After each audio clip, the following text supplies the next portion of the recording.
नेहाभिक्रमणा शौस्ति प्रत्यवायो न विद्यते स्वल्पम्प्यस्य धर्मस्य त्रायते महतो भयात्।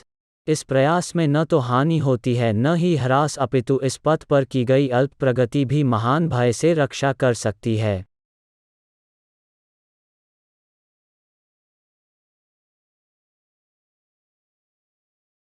जय श्री कृष्ण। कर्म का सर्वोच्च दिव्य गुण है।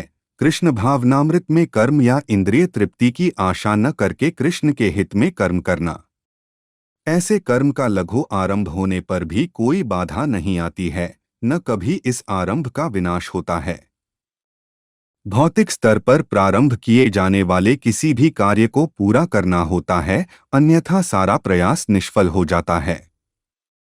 किंतु कृष्ण भावनामृत में प्रारंभ किया जाने वाला कोई भी कार्य अधूरा रहकर भी स्थायी प्रभाव डालता है। अतः ऐसे कर्म करने वाले को कोई हानि नहीं होती, चाहे यह कर्म अधूरा ही क्यों न रह जाए। यदि कृष्ण भावनामृत का 1% भी कार्य पूरा हुआ हो तो उसका स्थायी फल होता है, अतः अगली बार 2% से शुभारंभ होगा। किंतु भौतिक कर्म में जब तक 100% सफलता प्राप्त न हो तब तक कोई लाभ नहीं होता। अजामिल में कृष्ण भावनामृत में अपने कर्तव्य का कुछ ही प्रतिशत पूरा किया था, किंतु भगवान की कृपा से उसे 100% लाभ मिला।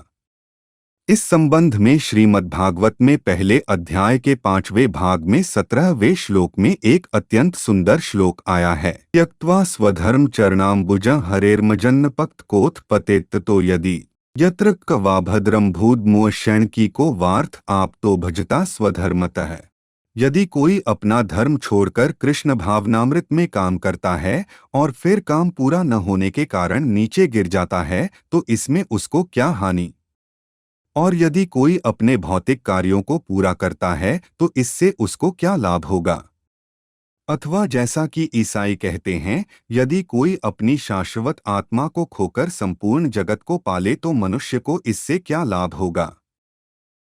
भौतिक कार्य तथा उनके फल शरीर के साथ ही समाप्त हो जाते हैं, किंतु कृष्ण भावनामृत में किया गया कर्म मनुष्य को इस शरीर के विनष्ट होने पर भी पुनः कृष्ण भावनामृत तक ले जाता है।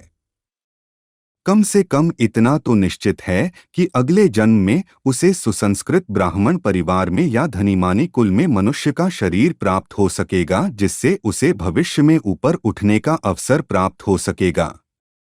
कृष्ण भावनामृत में संपन्न कार्य का यही अनुपम गुण है।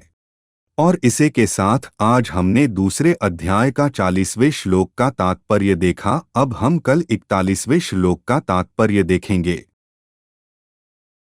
हरे कृष्ण कृष्ण कृष्ण हरे हरे, हरे राम राम राम हरे हरे।